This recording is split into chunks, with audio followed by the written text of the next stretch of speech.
Hello, everybody. Or, sorry, I bumped something. Or should I say, hello, everybody. Some quick backstory. I used to be a fan of My Little Pony in high school. I actually went so far as to watch the entire series through to the end when it finished, like, long after the fact, just, you know, to get that closure, so to speak. And as many of you who follow me, watch me regularly and follow me and stuff, may already know, I'm a big Fallout fan, as evident by my long-running Hearts of Iron Old World Blues series. And well, there is a little fan fiction that I got really into back in high school, where I went, what if we took all of the tropes and theming of the Fallout universe and made an apocalypse strike the world of My Little Pony? Thus birthed a series that I am angry to say has a better plot than Fallout 4, Fallout Equestria. And I read it all the way through. A fantastic series that I believe is comparable to Lord of the Rings in length. I've not read a lot of books, I've read this. Well, as many of you also know, I've mentioned the Old World Blues mod that I play a lot of, but there's also a mod called Equestria at War, which creates a World War II scenario in the My Little Pony universe. Well, somebody's made a sub-mod that combines both of those to create a whole new experience, Fallout Equestria. Now, if you're familiar with Hearts of Iron, there'll be familiar elements. If you're familiar with Hearts of Iron Old World Blues, there'll be familiar elements. But there's many new elements plucked straight from the Equestria at War mod and unique to this setting. Zooming out a little bit more, this is this is Equestria as depicted by the Equestria at War team, which isn't show accurate, but it's because they started development when the show was still running. And we are going to be going ahead. Also, man, we have a whole bunch of My Little Pony fan music here. I hope all of this is stream and YouTube friendly. That's all I'm gonna say in regards to that. I'm gonna go ahead and actually turn it down just so it's faint background music. And all of you let me know if that's too quiet. For this, I've left the AI on historic mode, a thing I normally don't do because I'm not familiar with this mod pack.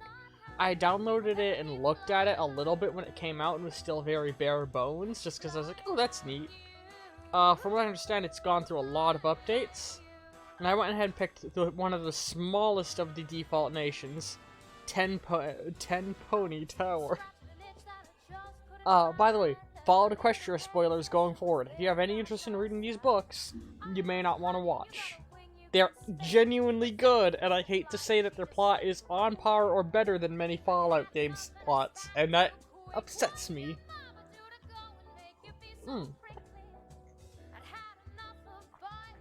For some My Little Pony and Fallout Equestria lore here, this is the region of Manhattan. Actually, hold on, will it? Yeah, Manhattan, which was the Fallout equivalent of Manhattan. 10 Pony Tower being a sort of 10 Penny Tower-esque location, but it takes a lot of the ideas and goes off on its own thing as well.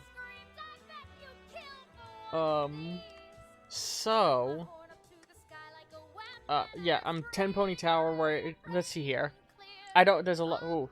Is that supposed to be like that? Oh god. Uh-oh.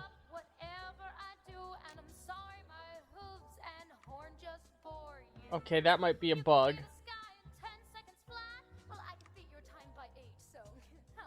Oh, I hope the mod's working okay. It's not giving the background to this. This is just a big old dump of history and lore.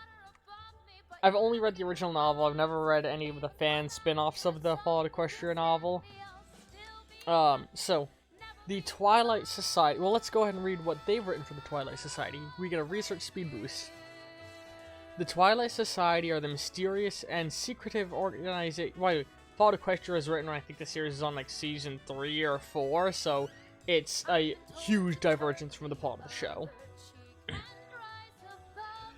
The Twilight Society are the mysterious and secretive organization that controls Ten Pony Tower from behind the screens. Very few ponies outside of the society even know of their existence, and with the majority of Ten Pony's residents believing the Ten Pony administration is in charge instead. The society itself was founded by remnants of the Ministry of Arcane Science, following a violent end to the Great War. Since then, they have maintained their mission of preserving knowledge so that it may never be forgotten. In recent times, their role in the wasteland has been brought into question. Idealists within their ranks speak of abandoning their commitment to neutrality in greater wasteland affairs, and instead sticking out to help their fellow pony. All the while, other ponies. God, again, let me know if the music's too loud. All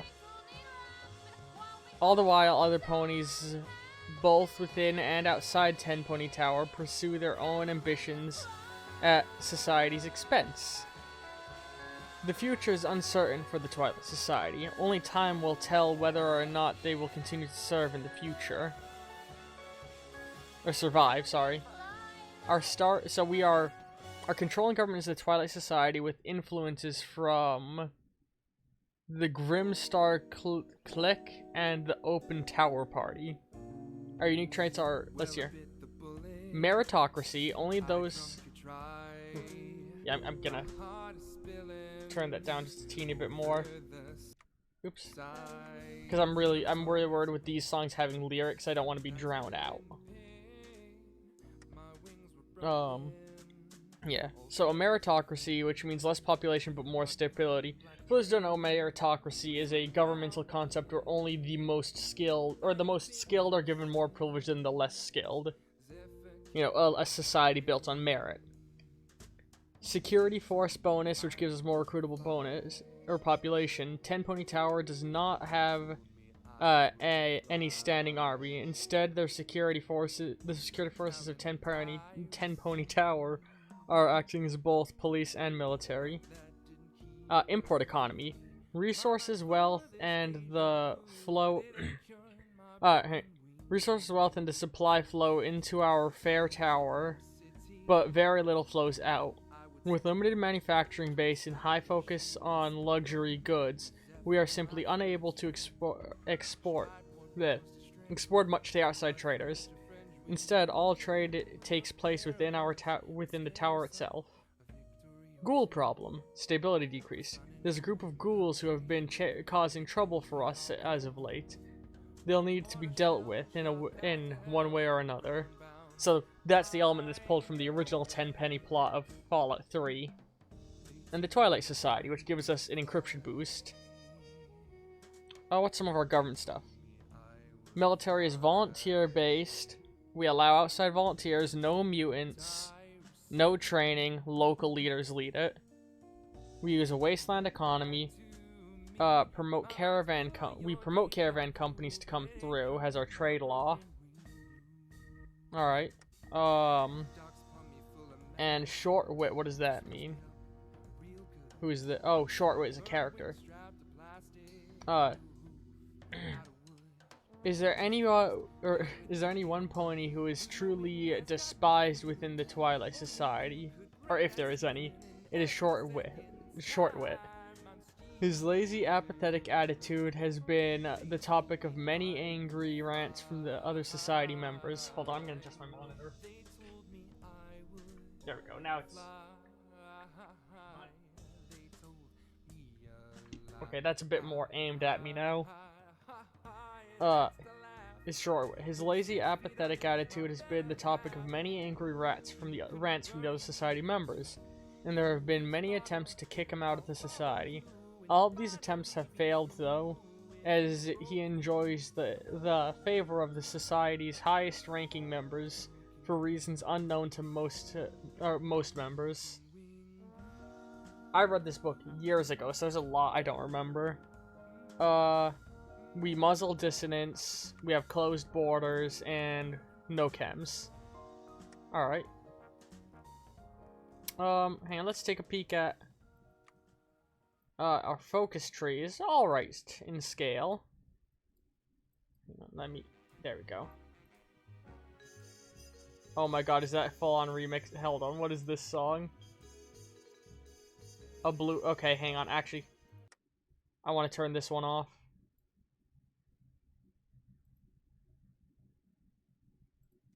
There we go.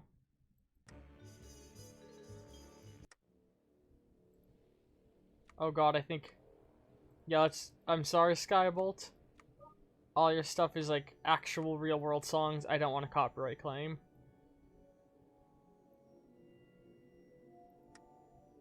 Alright. The Mass Ministry Hub.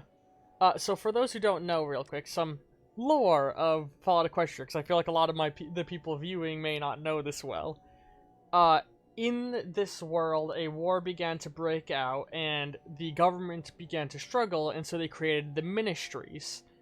All of them dedicated to running different branches of the government more efficiently. The Ministry of Magic was a branch dedicated to research and understanding of magic and technology. And now post-war, its highest members live on here. It has the secret leaders of Ten Pony Tower. Anyway, let's look back over at this. The Manhattan hub of the Ministry of Arcane Science was at the center of all their operations within the Manhattan region. The building was located in was known as Ten Pony Tower. Also served as a civilian hotel, which was used as a front for the hub itself. Alright. So, that's... what is that going to give us? Get events to the mass hub. Alright, this is like our establishing things like a normal Hearts of Iron Old World Blues. So let's take a peek-see at the tech tree. Okay. It looks like it's just... It looks mostly like it's just the classic Hearts of Iron tech tree. What is this song?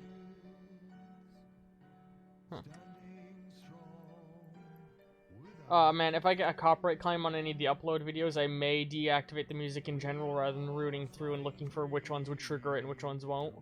Ooh, this is different. Oh, it's not different, it's just different backgrounds. Okay.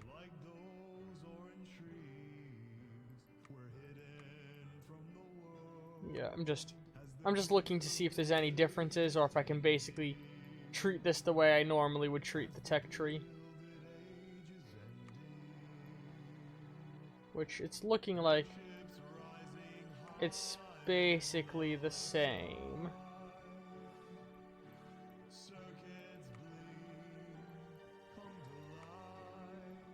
This is new. Special technologies and tech levels, yeah. Okay. I can't research any of these, it looks like... Oh, wait. We can do this one. Okay, yeah. I'm definitely having some bugs. I might have to check if it's updated. You got some missing GFX. Have you got the Old World Blues Legacy installed? Okay. I don't know if I... Do I need to have Old World Blues Legacy installed? I'm assuming I do if this is the problem I'm having. It may need to wait until my next recording sit down to fix it, because I don't want to, like, break recording. I'll stop and try and fix it if I run into a dramatic problem. But right now, it's just little visual effects that are missing, which I'm not too worried about. Uh-oh. Uh-oh. I'm just gonna go ahead and research this. Oh, wait. I need to have the latest version? Oh, if I have a Legacy installed, it will screw it up. I don't think I have a Legacy the Legacy version. I thought I was all up to date. I'll stick with it for a little bit, and maybe after when I hit either the point where I would normally take a break in recording, I'll step away and try and see if I can fix it, or if I hit a moment where I can't continue. So we're just gonna go and research this because it looks like it does some good things. Yeah, well, I'm just gonna stick with it for now. I always like to research the electricity to research faster. And I think I'm gonna want to start. I don't know how this faction works. I don't know a lot of this, but I'm gonna go ahead and start trying to invest in a little bit of infrastructure stuff because I feel like that could be good. And speaking of infrastructure stuff, what do we already have for factories? Okay, we're actually 2 states. Okay, so let's build that there.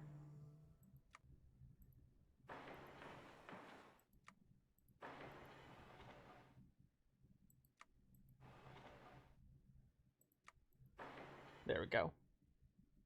Start with Midtown. Or no, start with 10 Pony, then go to Midtown.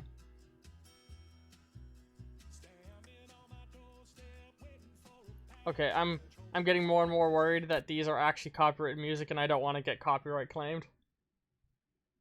Legacies in your computer usually screws up the... Okay.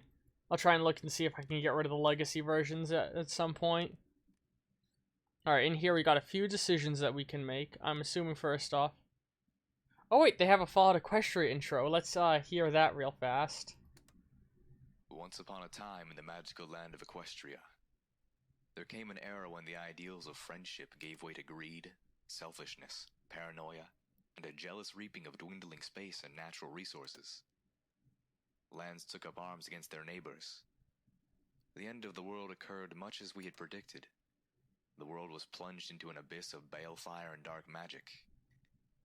The details are trivial and pointless. The reasons, as always, purely our own. The world was wiped nearly clean of life.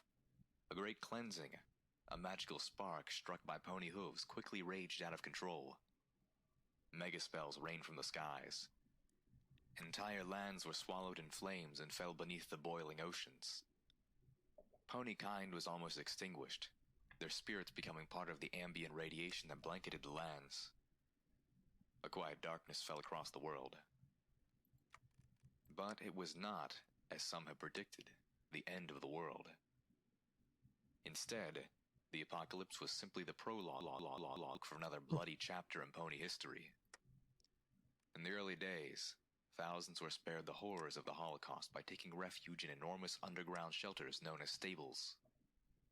But when they emerged, they had only the hell of the wastes to greet them. All except those in Stable 2. For on that fateful day when spellfire rained from the sky, the giant steel doors of Stable 2 swung closed, and never reopened. Well, there's our intro. I noticed this. I remember, like I said, I took a glance at this way back in the day. So the Lightbringer status. This is gonna... The Lightbringer is the protagonist, Little Pip. So this is basically gonna tell us her status and her journey. I believe since I have historical mode on, she's gonna follow verbatim the events of the book. So we can keep an eye on that a little bit. I'll go ahead and read it. Little Pip, the scrappy, lovable rogue of the wasteland, is a unicorn mare from Stable 2, which, Stable 2 is all the way over here, at the other end of the world. So, we're far away. She left her home to chase after a childhood crush and instead saw horrors beyond imagination. In her travels, she vowed to make a change in the wasteland, and to be a beacon of light against the darkness that envelops the land of old Equestria.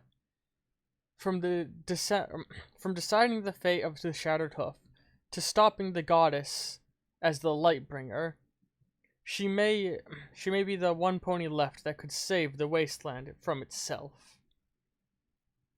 And I'm just gonna click that. And, alright, I guess, like I said, we're gonna stick with this as long as we can. And see how things go.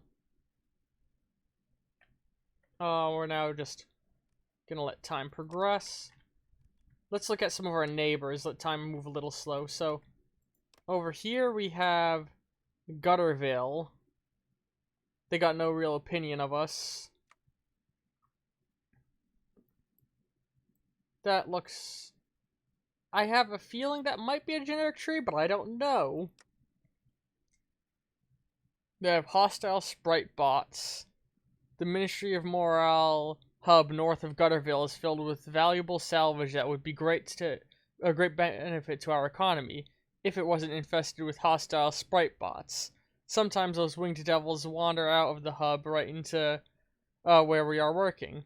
So, sprite bots are like the iBots of Fallout Equestria. A Parasprite in My Little Pony is a sort of mutated, or not mutated, it's sort of like a little fly creature that has an insatiable appetite and will like eat incessant, like huge amounts of food. Alright, stable dweller. Yeah, so this is how does she behave. We're gonna go ahead with simple AI. Yeah, down a predetermined path during the Lightbringer event chain. So, I'm telling her to do what she would normally do. So, Little Pip's adventure has massive ramifications regarding the this isn't like narrative stuff. It's just telling me like, hey, how should she behave? Okay. If you are new to the mod, we recommend, yeah, the historical option. So yeah, we can have her be historical, and these are like different behaviors for her. We're gonna have her stick with her historical AI path.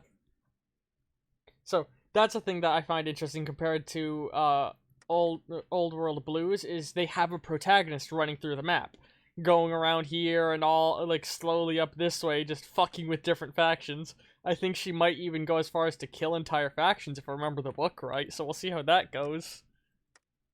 Yeah, they also have a manticore problem. Gutterville is plagued by frequent manticore attacks. The people are terrified to leave their homes. Okay. Where are these beasts coming from?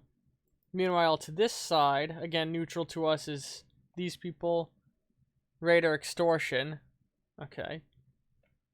They're mainly led by survivalists with a small influence of a continuation, whatever that is. Meanwhile, on this end, they're mostly survivalists with a tiny bit of destruction. Okay. Up here is Arabu. Yeah, Hannibal, or hidden cannibals. That's a big spoiler for the book right there. But they aren't actually on border with us. Alright, oh, and what's this over here? Friendship City, and the Statue of Friendship. Alright. Mostly continuation.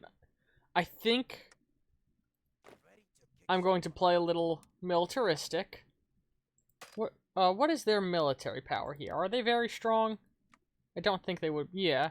So we're gonna go ahead and start trying to... Oh, we can't do it yet. But I think we're going to have plans to invade these folk.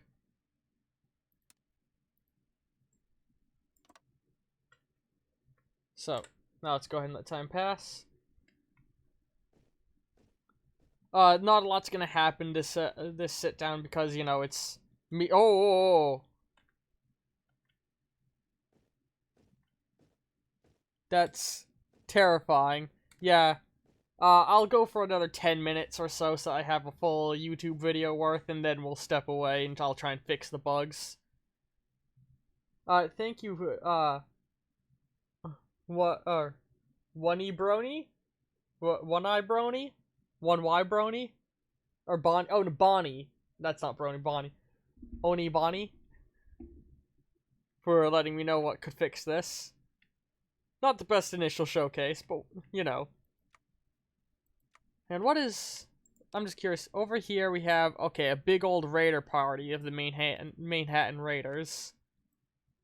They got a big fucking tree. And then up here we've got the Manhattan Oh, this is like the Brotherhood of Steel, right? This is the Brotherhood of Steel of this setting. And then up here we have a group of zebras who are the war was between ponies and zebras, the war that ended everything. So people are racist against zebras. Okay. Just taking a peek at who's surrounding us. What's this up here?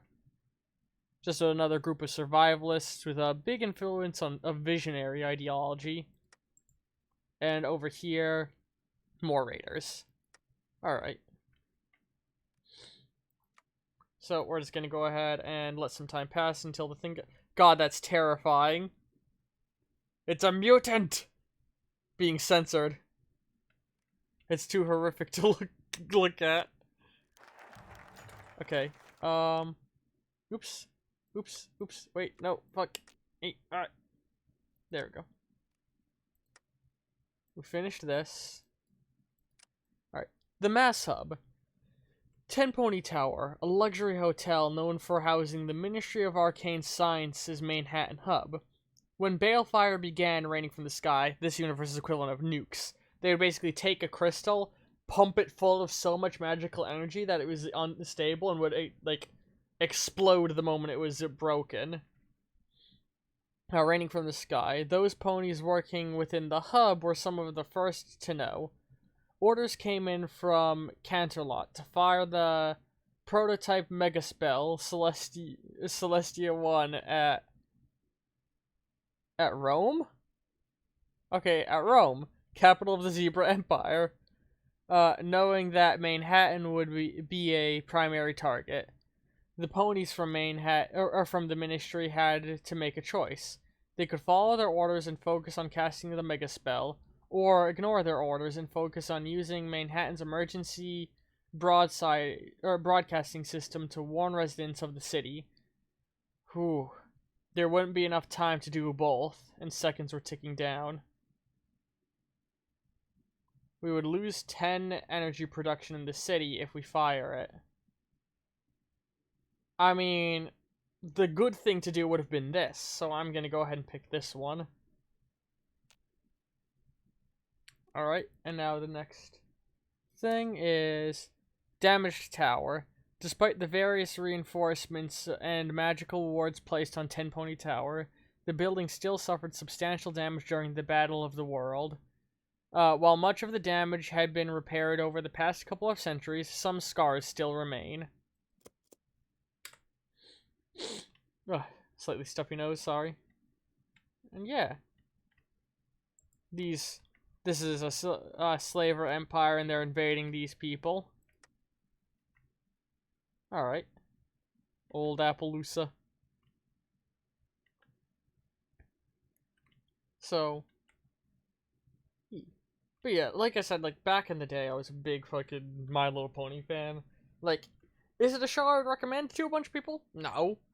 But it was very good by the standards of a kid's show. You know, it helped me during times when I was feeling a little, like, glum and depressed. It made me feel less shitty. But I wouldn't, like, hugely recommend it, because it's, you know, like I said, good for a kid's show. If you have kids, definitely show it to them. That is disturbing. Ten Pony Tower was able to survive the wrath of the Balefire bombs thanks to a series of thick steel walls that coated the mass hub. Unfortunately, it was still heavily damaged, with the outer wall ripped apart, and not a single window survived the shockwave. Soon after, irradiated air seeped into the tower. A group of volunteers had requested that they take their protective suits from their lab and go out to repair repair and fortify the outer walls. Another group had proposed that they leave the outer walls to be used as a trap for ghouls and other abominations instead of focus on fortifying the still functional inner walls. God, words.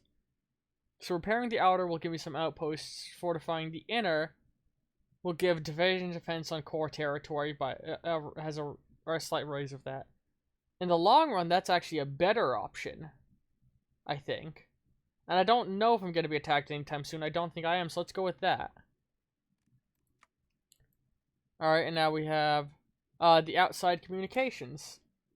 Residents of Ten Pony Tower couldn't just hide away in their tower forever. Eventually, they had to venture into the ruins of Manhattan. where various dangerous horrors awaited them.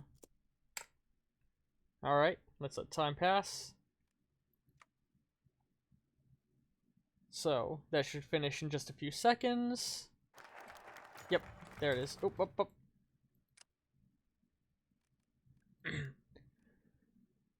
Oh, no, I didn't mean to, no, I'm trying to slow it down, not unpause. The years following the Balefire were harsh, even to the relatively lucky occupants of Ten Pony Tower. The tower was never stocked to be a long-term survival shelter, and the Ministry of the mass's emergency provisions would only last so long. As a result, the ponies within rapidly found themselves running out of food and supplies alike. So, the moment the radiation levels outside were deemed acceptable, the scavenging expedition was launched to obtain crucial supplies. However, the ponies of their expedition quickly found that they were not the only ones within the devastated ruins of Manhattan. They found a nearby settlement, built with scrap on top of old ruins. Upon getting closer to the settlement, they were shocked to find it full of the undead. The expedition backed away and considered their options. They could attempt to approach these things and see if they were willing to trade. Alternatively, they could put an end to these abominations and take all they have. After all, what do they need? What do the dead have? Or what need do the dead have for food? Again, playing good guy. Oh god. We'd get way more if we killed.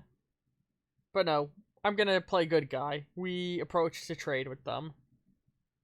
Which gives us increased reputation with everyone around us, doesn't it? Which will make it really awkward when we start invading them, huh?